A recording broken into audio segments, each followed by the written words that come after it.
అందరికీ నమస్కారం అండి. తెలుగు స్టోరీ బుక్ ఛానల్కి స్వాగతం. ఈరోజు నేను మీకు వినిపించబోతున్న కథ అత్తగారు పల్లెటూరుదని చదువుకోలేదని చులకనగా చూస్తున్న కోడలికి కొడుకు ఎలా బుద్ధి చెప్పాడు అనేది ఈ కథ ద్వారా మనం విందామండి. కథ పేరు మసిపాతలో మాణిక్యం. రచించిన వారు సత్యవాణి కుంటముక్కల గారు. మరైతే ఈ కథను ఎక్కడా స్కిప్ చేయకుండా చివరి వరకు వినండి. నచ్చితే లైక్ చేయండి. కొత్తగా మన ఛానల్ని చూస్తున్నట్లయితే కనుక సబ్స్క్రైబ్ చేసుకోవడం అస్సలు మర్చిపోవద్దు. మరొక కథలోకి వెళ్ళిపోదామా? కామేశ్వరమ్మ వంటగదిలో తనలో తనే స్తోత్రాలు మంత్రాలు చదువుకుంటూనే కొడుకు కోడలు మనవరాలికి క్యారేజీ కట్టడం కోసం హడావిడితో సతమతమైపోతుంది.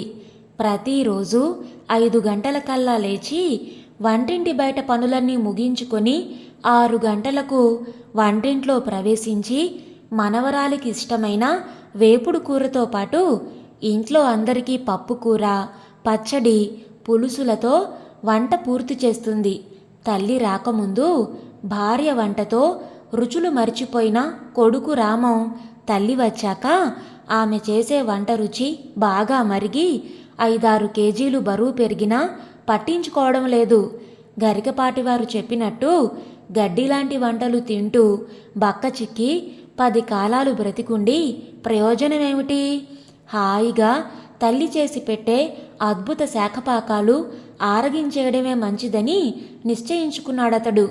అంతగా అయితే జిమ్ముకెళితే సరి, చచ్చినట్టు బరువు తగ్గుతాను అనుకుంటాడు. కానీ ఆ పని మాత్రం చెయ్యడు. మీ అమ్మగారు వచ్చాక మీరు బాగా బలిశారు అంటుంది మోటుగా శ్యామల. నువ్వు కూడా అంటాడు భార్యని రామం. ఇంతకీ ఈరోజు కామేశ్వరమ్మ లేవడం 1 గంట ఆలస్యమైంది. రాత్రి మనవరాలు వసుధకి కోడలికి మధ్య జరిగిన సంభాషణ కామేశ్వరమ్మ మనసును గాయపరిచింది. కోడలి మనసులో తనకి గడ్డి పరక్కున్న విలువ లేదని తెలుసు. కానీ నిండా 10 ఏళ్ళు కూడా లేని మనవరాలి మనసుని విరిచేస్తుందని తెలిసి ప్రాణం చివుక్కుమంది. అసలు తనకి కోడలింట్లో ఉండడం ఇష్టం లేదు. తన తల్లిలా చదువుకొని వేలు సంపాదించడం రాదని కోడలి మనసులో తన పట్ల ఉన్న చులకన భావం గురించి తనకు తెలుసు.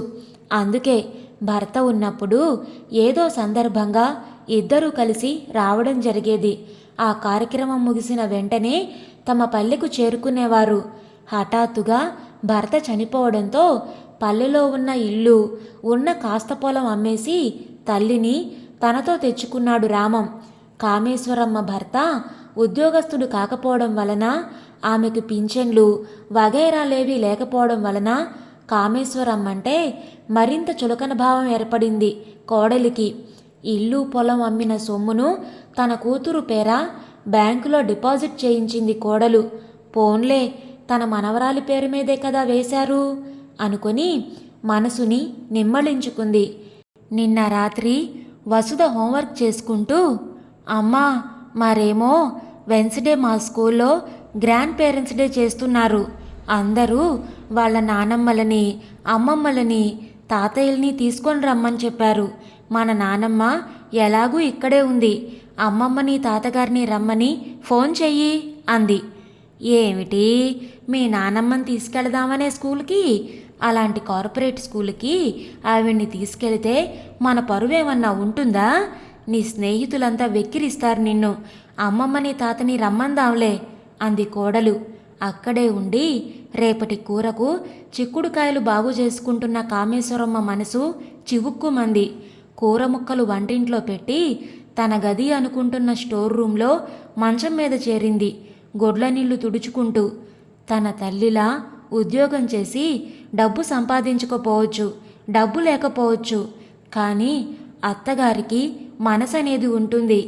అది తను సరిగ్గా మాట్లాడకపోతే గాయపడుతుందని, చదువుకొని ఉద్యోగం చేస్తున్న కోడలికి ఎందుకు తట్టదో అని అనుకుందామే. ముందు నుంచి కోడలి మనస్తత్వం తెలిసిన కొడుకు మీద మమకారం కొంత, మాటలో మాటై మనసులో మనసైన భర్త లేడన్న చింత కొంత ఆసరా లేకుండా జీవించలేనేమో అన్న భయం కొంత. కొడుకు ఇల్లు పొలం అమ్మి కూడా రమ్మంటే మారు మాట్లాడకుండా కొడుకు వెంట పట్నం వచ్చేలా చేసింది. కానీ కోడలి ప్రవర్తనతో తప్పు చేశానిక్కడికొచ్చి. భర్త రాజ్యం తన రాజ్యం, కొడుకు రాజ్యం పరరాజ్యం అన్న సామెత ప్రతిరోజు గుర్తు చేసుకుంటుందామె. తనలాంటి పరిస్థితి మరే స్త్రీ కోరి తెచ్చుకోవద్దని అరిచి అందరికీ చెప్పాలనిపిస్తుంది. కానీ గొంతెత్తి దేవుని నామాలు కూడా చదువుకోలేని పరిస్థితిలో తన మనసులో మాట ఎవరికి చెప్పగలదు? పల్లెలో తనింట్లో చదువుకున్నట్లు విష్ణు సహస్రనామాలు చదువుకుంటూ వంటింట్లో పనిచేసుకుంటూ ఉంటే భక్తి మనసులో ఉంటే చాలు, ప్రదర్శించక్కర్లేదు అని మొదటి రోజే హెచ్చరించింది కోడలు. అందుకే మనసులోనే చదువుకుంటూ పనులు చేసుకుంటుందామె. ఆమె జరిగినవి జరుగుతున్నవి నెమరేసుకుంటుంటే ఆమెకు తెలియకుండానే కళ్ళనీళ్లు జారిపోతున్నాయి. ఇంతలో ఆఫీసు నుంచి వచ్చిన రామం అమ్మేది అని అడగడం, పక్క ఎక్కేశారని కోడలు వ్యంగ్యంగా చెప్పడం వినిపిస్తూనే ఉంది. ఏమిటి, వంట్లో బాగాలేదా? నాకన్నం పెట్టకుండా పడుకోదే అంటూ కొడుకు గదిలోకి రావడం, గదిలో లైటు వేసి నుదిటిపైన చెయ్యి వేసి చూడడం అంతా గమనించినా నిద్రపోతున్నట్లు కదలకుండా ఉండిపోయింది కామేశ్వరమ్మ. రామం తల్లికి జుట్టు సవరించి దుప్పటి కప్పి లైట్ ఆర్పి గది తలుపులు దగ్గరకు వేసి వస్తూ ఉంటే తల్లిపై ఆ మాత్రం మమకారం చూపడం సహించలేని రామం భార్య మూతి తిప్పుకుంది. తల్లికి తండ్రి గుర్తుకొచ్చి బెంగపడి ఉంటుందనుకున్నాడు రామం. వసుధ స్కూల్లో గ్రాండ్ పేరెంట్స్ డే కోసం ఆమె అమ్మమ్మ తాతయ్యలు వచ్చారు. బుధవారం ఉదయం రామం అత్తగారు కామేశ్వరిని ఏదో పలకరించాలి కదా అన్నట్లు అల్లుడు కోసం పలకరించింది. కానీ మామగారు మాత్రం మనస్ఫూర్తిగానే అక్కయ్య గారు బాగున్నారా అంటూ ఆప్యాయంగా పలకరించేసరికి కామేశ్వరికి కళ్ళల్లో నీళ్లు ఉబికాయి. రామం నాన్న ఆమెను నెత్తి మీద నీళ్లకుండతో పుట్టావు అంటూ ఆట పట్టిస్తూ ఉండేవాడు. అదేమిటో ఆమెకు సంతోషానికి విషాదానికి కళ్ళనీళ్లు వస్తూ ఉంటాయి. అందుకే ఆయన ఇలాగైతే ఈ కాలంలో నువ్వు బ్రతకలేవు, కొంచెమైనా మనసు గట్టి చేసుకో అంటూ ఆమె సున్నితమైన మనసును గ్రహించి అంటూ ఉండేవాడు. బుధవారం మధ్యాహ్నం నుంచే రామం ఇంట్లో హడావిడి మొదలైంది. వసుధ అమ్మమ్మ తాతయ్యలు, రామం భార్య వసుధతో పాటుగా కారులో బయలుదేరి స్కూల్ ప్రోగ్రాంకి వెళ్ళేటప్పుడు రామం మావగారు కామేశ్వరితో అక్కగారు మీరు రాకపోయారా? గ్రాండ్ పేరెంట్స్ అంటే మీరు కూడా కదా అంటుంటే వసుధ అమ్మమ్మ గుడ్లురిమింది. ఆయన మరి మాట్లాడలేదు. మేం వచ్చేసరికి ఆలస్యం అవుతుంది అత్తయ్య, వంట చేసేయండి అంటూ ఏమేం చేయాలో పురమాయించింది కోడలు. కారు వెళ్ళిపోయింది. కామేశ్వరమ్మ కళ్ళు ఒత్తుకుంటూ వంటింటికేసి నడిచింది. మనసు కూడా తీసుకుని పనిలో పడిందామె. రామం ఆఫీసు నుంచి నేరుగా వసుధ స్కూల్కి చేరాడు. ఫంక్షన్కి చాలా అట్టహాసంగా ఏర్పాటు చేశారు యాజమాన్యం. 3 ఏళ్ల పిల్లల దగ్గర నుంచి 3 కాళ్ల ముసలివారి దాకా అన్ని వయసుల వారితో కళకళలాడిపోతుంది ఆ ప్రదేశం అంతా. భార్య అత్తమామలు ఉన్న ప్రదేశం వెతుక్కుంటూ వెళ్ళాడు రామం. తల్లివారితో లేకపోవడం గమనించాడు. అదేంటి అమ్మ రాలేదేం అని ప్రశ్నించాడు భార్యను రామం. రమ్మన్నాను, అందరం వెళితే వంట మాట ఏమిటి? మీరొచ్చేసరికి వంట చేసి ఉంచుతాను, మీరు వెళ్ళండి అన్నారు అత్తయ్య. పల్లెటూరు ఆమె కదా, ఇలాంటి ప్రోగ్రామ్స్ అంటే భయపడి ఉంటారు. భార్య మాట పూర్తవ్వకుండానే తల్లిని తీసుకురావడానికి ఇంటికి బయలుదేరాడు రామం. రోజు బయటికి తీసుకెళ్ళి తిప్పక్కర్లేదు, కానీ ఇలాంటప్పుడు కూడా తల్లి బందీలా ఇంట్లో ఉండిపోవడం అన్యాయం అనిపించింది రామానికి. భార్య తన తల్లి పట్ల చూపిస్తున్న నిర్లక్ష్యం, పెడసరితనం గమనిస్తూనే ఉన్నాడు రామం. అయితే పల్లెటూరు నుంచి కొడుకింటికి వచ్చే ముందు కొడుకు దగ్గర మాట తీసుకుంది కామేశ్వరమ్మ. మా అత్తాకోడళ్ళ మాటల్లో ఏది ఎలా ఉన్నా ఏమి జరిగినా నువ్వు కలగజేసుకోనంటేనే నేను నీతో వస్తాను, లేదంటే నేను మావయ్య దగ్గరికి వెళ్ళిపోయి ఉంటాను. కొడుకు ఉండి కూడా అన్నపంచన చేరానంటే నీకే అవమానం అంటూ ఆ రోజే నా నోరు కట్టేసింది అమ్మ అనుకున్నాడు రామం. ఇంటిగేటు తీసుకుని పోర్టికోలో అడుగుపెట్టిన రామానికి తల్లి ఆలపిస్తున్న జగదానంద కారక అంటూ మధుర గానాలాపన వింటూ తన్మయత్వంతో తలుపు తట్టడం కూడా మర్చిపోయాడు రామం. ఎప్పుడో చిన్నప్పుడు తప్ప ఈ మధ్యకాలంలో తల్లి నోట పాట విననే లేదు. పాట పూర్తయ్యాక తలుపు కొట్టిన కొడుకును తలుపు తీసిన ఆమె ఆదుర్దాగా, అదేం నాన్నా, వసుధ స్కూల్ దగ్గరికి వెళ్ళలేదా? ఒంట్లో కానీ బాగలేదా ఏ అంటూ నుదురు మీద చెయ్యేసి చూసింది. తల్లి చెయ్యి పట్టుకొని, అమ్మా తొందరగా బయలుదేరు, స్కూల్ వాళ్ళు నిన్ను తీసుకొని రమ్మన్నారు అంటూ హడావిడి పెడుతున్న కొడుక్కేసి అమాయకంగా చూసింది కామేశ్వరమ్మ. తల్లి కళ్ళలో కనిపిస్తున్న భావాలని కనిపెట్టిన రామం తల్లి పెట్టెలో నుంచి ఒక మంచి చీర ఏరి తీసి తల్లి చేతిలో పెట్టి, నేను బయటుంటాను, నువ్వు తొందరగా చీర కట్టుకొనిరా అంటూ మరో మాటకి అవకాశం ఇవ్వకుండా బయటికెళ్ళి నుంచున్నాడు. 2 నిమిషాల్లో చీర కట్టుకొని వచ్చి కొడుకు డోరు తీసి పట్టుకొని నిల్చుంటే కొడుకు పక్కన ముందు సీట్లో కూర్చుందామె. స్కూల్ ఆవరణలో కారు దిగిన ఆమెకు ఆకాశాన్నంటే ఆ బిల్డింగ్లు, ఆ పూల తోటలు, చల్లని నీడనిచ్చే పెద్ద పెద్ద చెట్లు అన్నీ చూసిన ఆమెకు మతి పోయినట్లు అనిపించింది. తన మనవరాలు వసుధ పెద్ద ఖరీదైన స్కూల్లో చదువుతుందని తెలుసు, కానీ మరీ ఇంత ఖరీదైన స్కూల్లో అని ఆమె అనుకోలేదు. తమ పల్లెలో బడికి కాంపౌండ్ వాలు కూడా లేకుండా తరగతి గదులకు తలుపులు కూడా ఉండవని వినిందామె. అందుకనే పల్లెబడుల్ని వదిలిపెట్టి బస్సులెక్కి పాలు తాగే పిల్లలు కూడా పట్నం స్కూళ్ళకి పోవడం జరుగుతుందని తెలుసామెకి. అవును మరి, ఇలాంటి బడుల్లో పిల్లల్ని చదివించడం కోసమే ఆస్తులు అమ్ముకొని పుస్తా పూసా తాకట్టు పెట్టుకుంటున్నారు పల్లెల్లో వాళ్ళు అని అనుకుందామే. ఇంత పెద్ద స్కూల్ కనుకనే కోడలు తన గురించి అలా అంది. ఆమె అన్న దాంట్లో తప్పేమీ లేదు అని కూడా అనుకుందామే.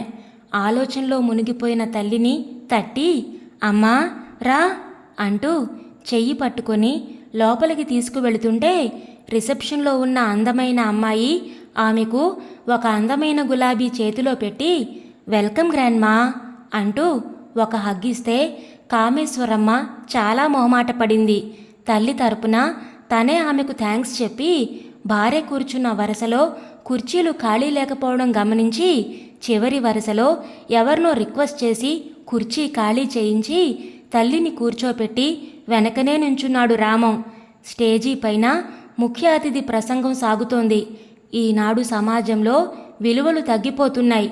కుటుంబంలో ఎప్పుడైతే అనుబంధాలు అడుగంటిపోతాయో అప్పుడే మానవ విలువలు అడుగంటిపోతాయి. ఈనాడు జరుగుతున్న నేరాలు ఘోరాలు అన్నింటికీ కుటుంబ విలువలు అడుగంటిపోవడమే కారణం. సమాజ విలువలు పునరుద్ధరింపబడాలని అనేక మంది సంస్కర్తలు అనేక రకాలుగా ప్రయత్నిస్తున్నారు. అయితే ఏ సంస్కరణ అయినా గృహంలోనే మొదలు కావాలి. అందుకనే ఈ స్కూలు యాజమాన్యం వారు గృహాలకు మూల విరాట్ స్వరూపాలైన తాతలు నానమ్మలు అమ్మమ్మల విలువలను తెలియజేయాలనే భావంతో ఇంత పెద్ద ఎత్తున ఈనాడు ఈ కార్యక్రమం మొదలుపెట్టారు. ఇప్పటికే మన రాష్ట్రంతో పాటుగా అనేక రాష్ట్రాలలోని పాఠశాలల వారు తల్లిదండ్రుల విలువలను తెలియజెప్పడానికి తల్లిదండ్రులకు పాదపూజ మొదలైన అనేక కార్యక్రమాలు నిర్వహిస్తూ ఉన్నారు. ఈ పాఠశాల యాజమాన్యం వారు మరో అడుగు ముందుకేసి ఈనాడు ఈ గ్రాండ్ పేరెంట్స్ డేని నిర్వహించడం సమాజం పట్ల స్కూల్ యాజమాన్యం యొక్క బాధ్యతను తెలియజేస్తుంది. ఇటువంటి మంచి కార్యక్రమానికి నన్ను ఆహ్వానించినందుకు చాలా ఆనందంగా ఉంది, నమస్కారం అంటూ ఆయన వేదిక దిగి వెళ్ళాక 2-3 కొంచెం అటు ఇటుగా సమాజంలో క్షీణిస్తున్న విలువల గురించి, దానికి మూలం ఉమ్మడి కుటుంబాల విచ్ఛిన్నత గురించి మాట్లాడారు. ఉపన్యాస కార్యక్రమాల తర్వాత గ్రాండ్ పేరెంట్స్ను స్టేజీ మీదకు ఆహ్వానించి వారి కొడుకులు కోడళ్ళు కూతుళ్ళు అల్లుళ్ళు నీరు పోస్తూ ఉండగా మనవల చేత కాళ్ళు కడిగించి పాదపూజ జరిపించారు. రామం ఎంత బ్రతిమాలినా కామేశ్వరమ్మ గారు మటుకు స్టేజీ మీదకు వెళ్ళడానికి ఒప్పుకోలేదు. తల్లిని ఇబ్బంది పెట్టడం ఇష్టం లేని రామం ఊరుకున్నాడు. తరువాయి భాగంగా గ్రాండ్ పేరెంట్స్ వారికి వచ్చిన కళలను ప్రదర్శించవచ్చు లేదా పరిచయం చేసుకోవచ్చు అని చెప్పినప్పుడు చాలామంది పాటలు పాడారు. కొంతమంది మగవారు పద్యాలు చెప్పారు, మరికొంతమంది సినిమా డైలాగ్స్ చెప్పారు, ఏకపాత్రాభినయనాలు చేశారు మరికొందరు. అలా పెద్దవారంతా వారి వారి కళలను ప్రదర్శిస్తూ మళ్ళీ ఉత్సాహంతో యువతీ యువకులుగా మారిపోయారు. ఇన్నాళ్లకు ఈ స్కూల్ యాజమాన్యం పుణ్యమా అని తమ తమ అభిరుచులను 10 మందితో పంచుకునే అవకాశం కలిగినందుకు వారిలో ఉత్సాహం వెల్లివిరుస్తోంది. ఇదంతా ఆనందంగా తిలకిస్తున్న రామం తల్లితో, అమ్మా, నేనొక కోరిక కోరతాను, కాదంటే నాపై ఒట్టే అని తల్లిని భుజం చుట్టూ చెయ్యి వేసి గబగబా నడిపించుకుంటూ స్టేజ్ దగ్గరకు తీసుకొచ్చాడు. అక్కడ వారితో ఏదో మాట్లాడుతున్న రామం భార్యకు మతిపోయింది. తల్లి రాలేదని తెలియగానే తల్లి కోసం ఇంటికెళ్ళిపోయాడు ఈ మానవుడు. తల్లి కూతురు ఒకరి ముఖంలోకి ఒకరు చూసుకొని నవ్వుకున్నారు. కానీ ఇలా ఈ పల్లెటూరి గబ్బిలాయి తల్లిని స్టేజీ మీదకు తీసుకొని రావడం ఏమిటో అందుచిక్కడం లేదు. ఆమె తండ్రి ఏం జరుగుతుందా అని ఆతురతగా ఆశ్చర్యంగా చూస్తున్నాడు. రామం తల్లి చేతికి మైకిచ్చి భయం భయంగా చూస్తున్న తల్లి వెన్ను తట్టి తన తలపై చెయ్యి పెట్టుకొని ఒట్టు అన్నట్టు సైగ చేయగానే కళ్ళనీళ్లు కళ్ళలోనే కుక్కుకుంటూ కళ్ళు మూసుకొని అన్నమయ్య సంకీర్తన అంతట నీవేను హరి పుండరీకాక్ష అంటూ మొదట భయం భయంగా వణుకుతూ మొదలుపెట్టిన కామేశ్వరమ్మ గారి స్వరం నెమ్మదిగా నిలదొక్కుని మధురంగా ఆర్తిగా ఆలపిస్తూ ఉంటే అమృతం ధారలుగా కురుస్తున్నట్లు, తామంతా ఆ అమృతాన్ని సేవిస్తున్నట్లు తమను తాము మరిచిపోయారు. సభలోని వారంతా మరొక్కటి మరొక్కటి ఇంకొక్కటి అంటూ అందరి కోరికపై మరో 10 కీర్తనల వరకు పాడించుకున్నారు. కామేశ్వరమ్మకే తెలియలేదు తనలో ఎప్పుడూ ఉండే సిగ్గు బెరుకు ఎప్పుడు పోయిందో. తన కొడుకు, నువ్విప్పుడు స్టేజ్ పైన ఒక పాట పాడాలి, పాడకపోతే నా మీద ఒట్టే అన్నప్పుడు మొదట భయపడింది. ఇదేమిటి, వీడిలాంటి పని చేశాడు? చిన్నప్పుడెప్పుడో పెళ్లి సంగీతం అని నేర్చుకున్న సంగీతం తనది. ఆ తరువాత పెళ్ళి పిల్లలు ఈ రందిలో పడి సంగీతం ప్రసక్తే వదిలిపెట్టింది. ఆ మధ్య ఎప్పుడో పుస్తకాల పెట్టి సర్దుతూ ఉంటే కనబడ్డ సంగీతం బౌండ్ పుస్తకం తీసి సరదాగా పాడుకుంటూ ఉంటే భర్త విని, అబ్బో కావుడు, చాలా బాగా పాడుతున్నావోయ్, రోజు పాడుకుంటూ ఉండు, నేను వింటూ ఉంటాను అని ఎంతగానో ప్రోత్సహించాడు. అన్నమయ్య సీడీలు తెచ్చి ప్లేయర్లో వినిపించి నేర్చుకోమనేవాడు. అలా ఆనాడు భర్త ప్రోత్సాహంతో నేర్చుకున్న కీర్తనలను ఆయన కోసం పాడుతున్నాను అనుకొని అతడు ఇక్కడే ఎక్కడో ఉండి వింటూ, బాగా పాడావు కావుడు అంటున్నట్లనిపించి ఒకదాని వెనకాల మరొకటి పాడేసింది. ఇలా ఆలోచిస్తూ తనను తాను మరిచిపోయిన కామేశ్వరమ్మకు సభికులు కొడుతున్న చప్పట్లు వినపడలేదు. చల్లని నీళ్లు పాదాలపై పడగానే ఆలోచనలు చెదిరి ఈ లోకంలోకి వచ్చిందామె. రామం, అతని భార్య కాళ్లపై నీళ్లు పోస్తూ ఉంటే తన మనవరాలు వసుధ తన చిట్టి చేతులతో తన పాదాలు కడిగి పాదాలపై పూలను ఉంచి తల ఆంచి నమస్కరిస్తుంది. సంతోషమో మరి దేవి భావమో తెలియదు కానీ ఆమె కళ్ళు ధారాపాతంగా వర్షిస్తూ ఉన్నాయి. 2 రోజుల తర్వాత వీధి గేటుకి కామేశ్వరి ఉచిత సంగీత శిక్షణాలయం అన్న బోర్డును కన్నీటితో మసకలు కమ్మిన కళ్ళతో ఆ బోర్డును ఆప్యాయంగా తన పమిట చెంగుతో తుడుస్తూ ఉంటే, జీవితంలో గెలిచావోయ్ కాముడు అంటూ భర్త ఆప్యాయంగా వెన్ను తట్టినట్లు అనిపించింది కామేశ్వరమ్మ గారికి. ఇదండి ఈరోజు కథ. ఈ కథని గురించిన మీ విలువైన అభిప్రాయాలను కామెంట్స్లో తప్పకుండా తెలియచేయండి. ఇంత మంచి కథను మనకు అందించిన సత్యవాణి కుంటముక్కల గారికి మనందరి తరపు నుంచి ధన్యవాదాలు తెలియచేసుకుంటున్నానండి. మరి కథ మీకు నచ్చిందా? నచ్చితే లైక్ చేయండి, షేర్ చేయండి. అలాగే కొత్తగా మన ఛానల్ని చూస్తున్నట్లయితే కనుక సబ్స్క్రైబ్ చేసుకోవడం ద్వారా ఇలాంటి మరెన్నో మంచి మంచి కథలను మన ఛానల్ ద్వారా వినవచ్చు. మళ్ళీ రేపు మరొక మంచి కథతో మీ ముందుకు వస్తాను. అంతవరకు ఉంటానండి.